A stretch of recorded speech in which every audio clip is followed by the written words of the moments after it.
Our final inductees this evening, the 1996-97 Pacific men's basketball team. Will the players and coaches from the team please come forward to accept their plaques?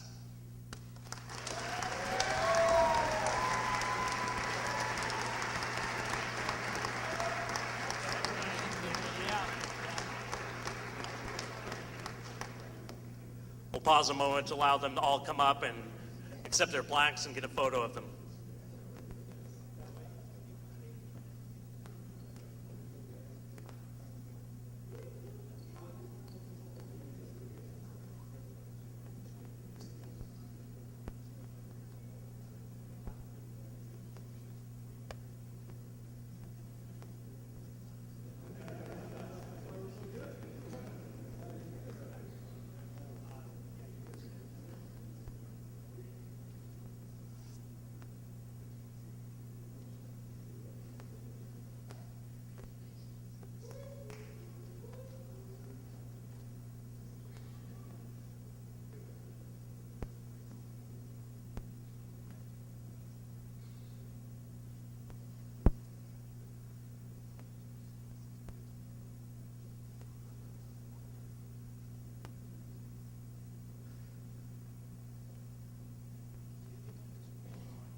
The 1996-97 men's basketball team was the most successful in school history. The Boxers finished with a 22-6 record that year and a number 6 ranking in the NAIA Division II national poll.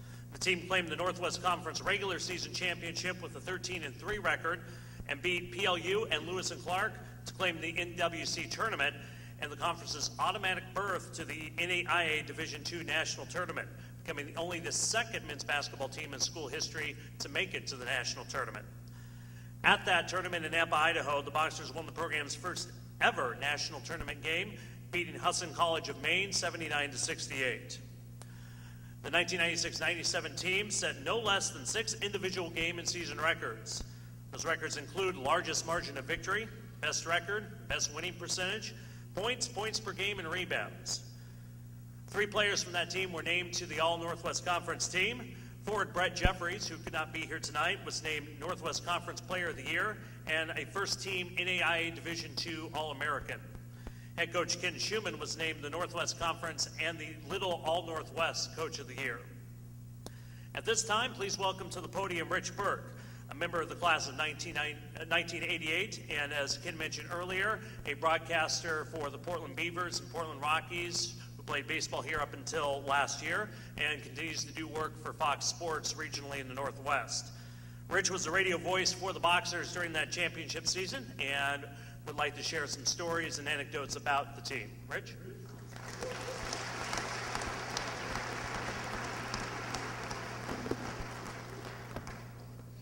Blake said 1998. I'll be happy to take that. Shave 10 years off, that'd be great. But he did correct it, 1988. It was my 4th year. I actually came up here from junior college to play baseball and go to Pacific. My junior college baseball coach was the one who told me, you need to get into broadcasting. And he said, you can come up to Pacific and play baseball and be the voice of the Boxers, football and basketball during the off seasons. And that's pretty much the way it worked out, although I didn't start broadcasting until I'd graduated from Pacific. And the 96-97 team was my 4th year doing it. And, you know, you athletes know this, winning is great, but it's not about the wins and the losses as much as it is the connection with your teammates. And I wasn't part of that team, but I felt like I was. Traveling throughout the Northwest with these guys, we had almost every basketball game live on the radio. This is in the days before the internet. If you wanted to hear it, you had to be listening on the radio. Almost every game was on. And so I felt an incredible connection with these guys. They were picked to finish in the bottom of the conference that year. Picked to finish at the bottom. As Blake said, they went 22-6. They set a school record for wins. They were ranked 6th in the nation. They were seeded 4th in the national tournament. Ken Schumann won the Little All-Northwest Coach of the Year. Brett Jeffries was a first-team All-American. Even more than that, they were fantastic individuals. And I've gotten to do some other things in my career. I said this then, and Blake was a student here at the time, and he was a public address announcer at the home games, and of course sang the national anthem. And he was my color analyst at the road games. And I told him during that season, I will never have more fun broadcasting than I am right now. And here it's 14 years later, and that's absolutely true. We'll never have more fun than I did with that team. Now, I had planned to air some highlights from some of the games that season and play them for you here, but Jason Morgenthaler lost the tapes, so... Or so I thought until this morning. Just this morning, I was in Blake's office before the football game, lamenting the fact I was getting some final notes for this presentation, and I was lamenting the fact that I didn't have these highlights. Blake says, "Oh, I have them." It was July of 2007. Jason mailed them to me.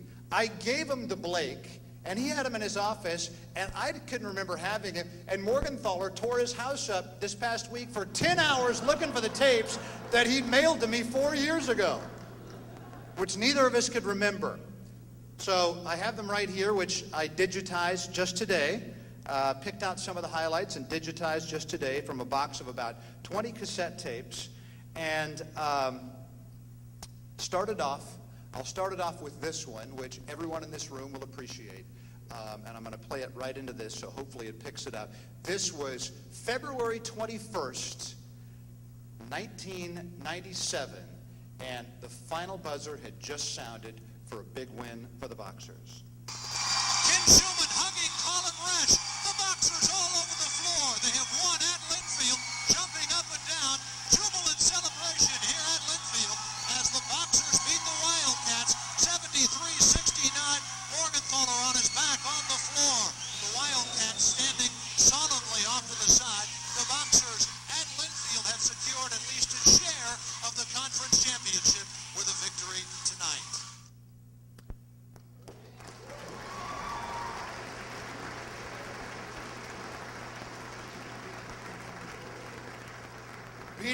Winning at Linfield was certainly sweet. The very next night, we went down. This was February 22nd, 1997, and played at Willamette. Colin Rash, the junior transfer from Edmonds Community College, free throw in the air, good! And the Boxers are going to have sole possession of the conference championship. You hear my voice crack there?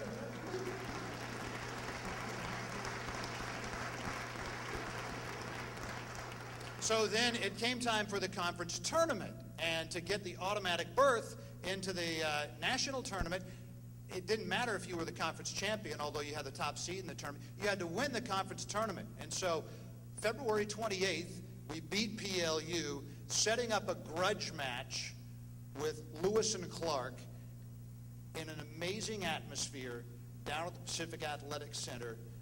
If you didn't have a ticket, you couldn't get in. I mean, it's true. You could not get into the building.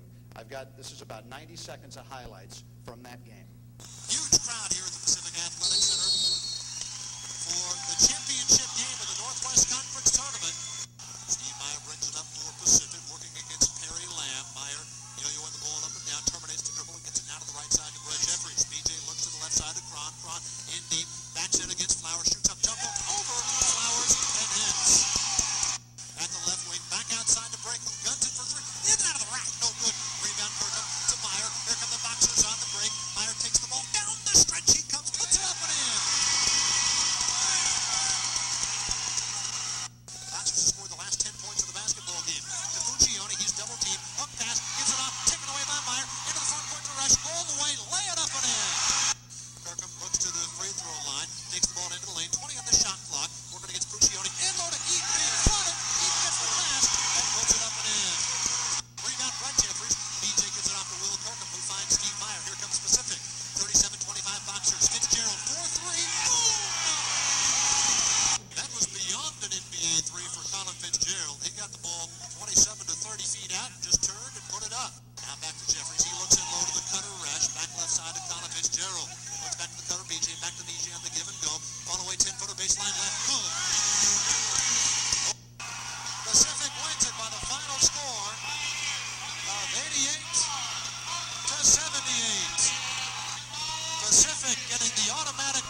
Boxers have a perfect season at home with 13-0.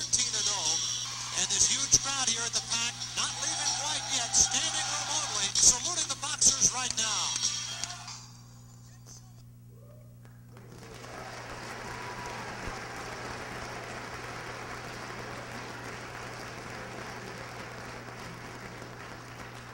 What an amazing atmosphere. And one of the things I'm heartened by is that I see Pacific athletes supporting each other. It is great to see the athletes from the other teams out to watch the football games. I encourage you, no matter what sport it is, go out and watch your fellow athletes and support them. That is a huge thing for you guys to do. That win over Lewis and Clark is one of the sweetest wins I've ever had a chance to broadcast. And like I said, you could cut the atmosphere with a knife in there. It was tense. The games they had against that school were incredible. So we went to the national tournament, beat Husson College of Maine, a team we should have beat by 25. I think we beat them by 10. And then lost a game to College of the Ozarks in the Sweet 16. And they had a kid, I can't remember his last name. His first name was Todd.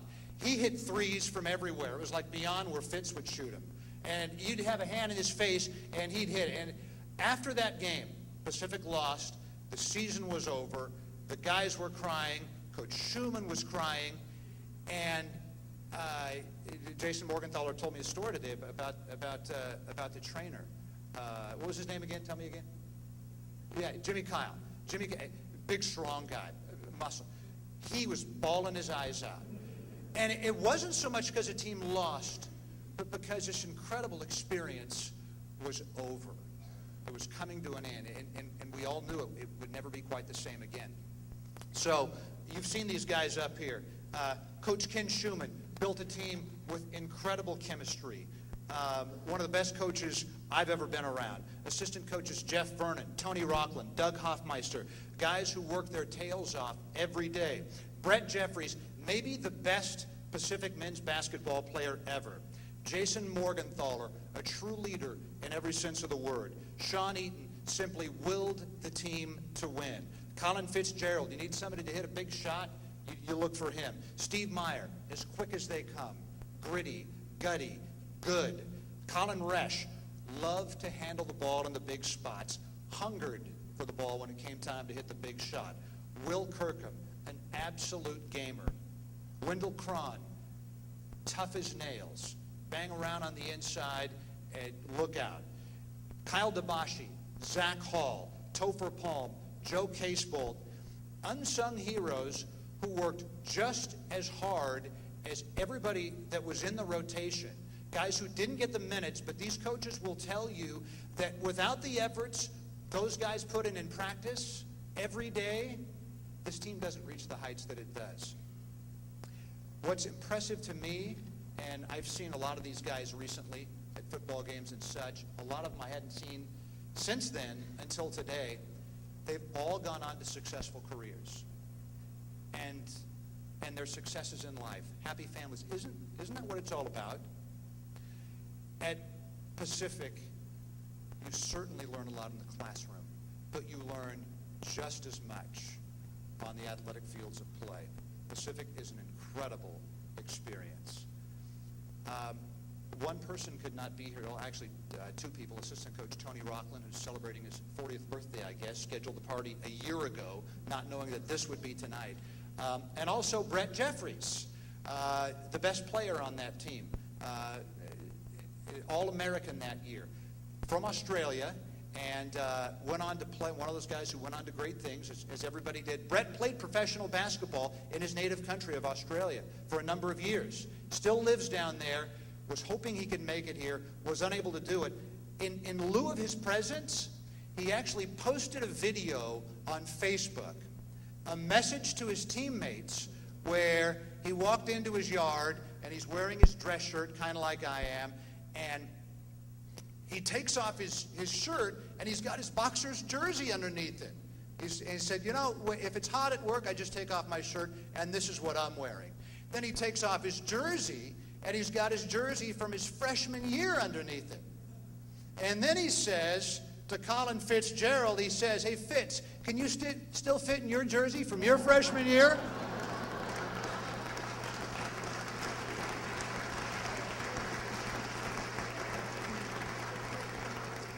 I wonder why he singled Fitz out. Let's put it this way. In Fitz's playing days, he could hit the three, and he could play above the rim. Let's just say this. He can still hit the three.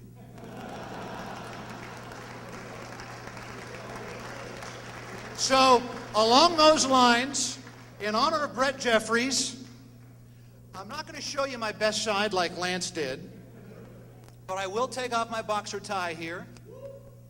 I will take off my dress shirt right in front of everybody. This is in honor of Brett Jeffries, the 1996-97 men's basketball team. I'm taking this off. This is coming off. Okay. And I didn't want the shirt to show through the dress shirt, so unlike Jeffries in the video, I actually took precaution against that. I'm going to take this shirt off right here, and I'm going to display this shirt. I throw a lot of T-shirts away. This one I've kept for 14 years. The 96-97 men's basketball championship team.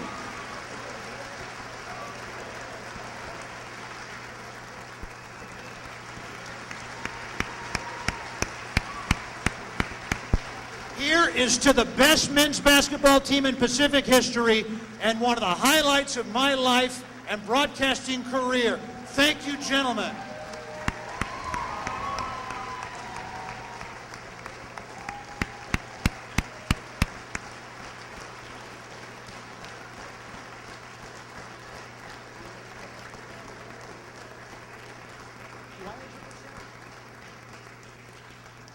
Okay, so you heard the big free throw that won at Willamette, a guy who hit many a big shot in his Pacific career. Here to represent the 96-97 team, Colin Resch.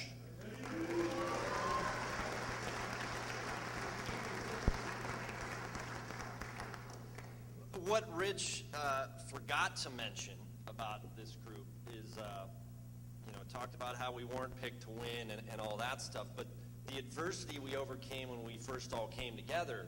When I came to Forest Grove, I quickly discovered that, wow, there's a guy from Seattle, and there's a guy from Seattle, and that's great.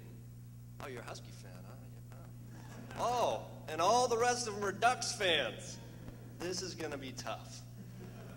We still came together, We still liked each other. It kind of started there. I think we knew, at least I think we had an idea, maybe from the first Midnight Madness, that we had something there. When I first came to Pacific, the first day I came, I didn't have anywhere to live. So I rolled into town with, stuff in my trunk, clothes, that's it. I meet Fitz, and he's like, hey, man, just crash on my couch till you figure it out. I said, all right. Little did I know that about, 3 months later, Coach would be kicking me and Fitz out of practice for fighting. Because for some reason, he thought that my defensive tactics weren't correct. I always thought you could hold the other guy's jersey when you're, chasing after him. Fitz disagreed with me. So to this day, we agreed to disagree. I am a great defensive player. Should have been all-conference defensive player. Right, Coach? People, I think everyone in here don't see Coach Schumann the way we see him. He was our coach. People here now know him as the athletic director and one of the best, obviously, in the country. But he was one hell of a coach. He brought us all together, including the coaching staff. Doug Hoffmeister, who really, the defense that he brought to the team all in 1 year. Jeff Vernon, who was one of the best players ever at Pacific. Of course, Tony Rockland's not here. But I think the coaching staff put it in place for us to be successful.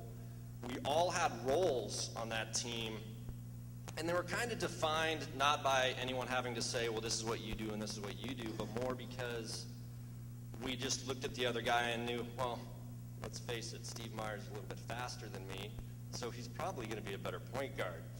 Maybe I should do this, this, and this, and that worked out.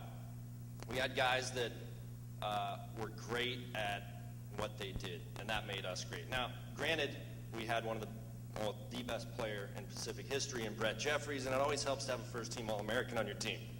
So when you can feed him the ball and know he's going to probably make it, that helps.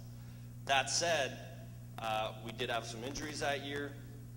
All-league point guard went down, guys stepped up, and we did something that we all thought we could do, but in the end, we did it. 22-6, and no one can ever take that away from us. I've gone back and looked at a couple of the game tapes, and I'm like, man, we should have been like 25-3. Hell, technical free throws from the opposing teams kind of hurt us. But that's neither here nor there. It was an amazing run, amazing group of guys, and like Rich said, the best thing is looking back at all these guys now and just how successful they are as people in life. They all have kids. I saw them kind of starting to fall asleep down here because they don't get any sleep these days, which is very different. But a great group of guys that all loved each other, I think, all cared for each other and still do to this day, and I think that's pretty rare. And I think, or at least I hope, that all you athletes in here, that's something you can strive for. Just, be friends with the guys you're playing with, because this only comes along once in a lifetime. It's here, it's now for you guys. So best of luck, and thank you for the induction, everyone. Thanks.